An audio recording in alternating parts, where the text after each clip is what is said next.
આવીએ ભાઈ હું છું આપનો દિલીપ અને અત્યારે આપણે આવી ગયા છે પાણિયારી. તમે જોઈ શકો છો મારી પાછળ છે પાણિયારી છે અને અત્યારે ધોધ પડી રહ્યો છે. અત્યારે તારીખ છે 18/8/2024. તમે જોઈ શકો છો કે 3 વાગે છે અત્યારે અને અત્યારે 3 વાગે તમે જોઈ શકો છો કે પબ્લિક છે એ નાહી રહી છે અને ધોધ ચાલુ છે.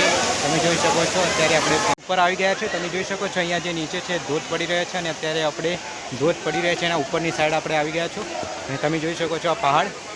અત્યારે બહુ જ ભીડ છે રવિવારની અને જે ધોધ નીચે પડે છે એ ધોધ નીચે પડી રહ્યો છે. લોકો નીચે નાહી રહ્યા છે અને આપણે ઉપરની સાઈડ છું અને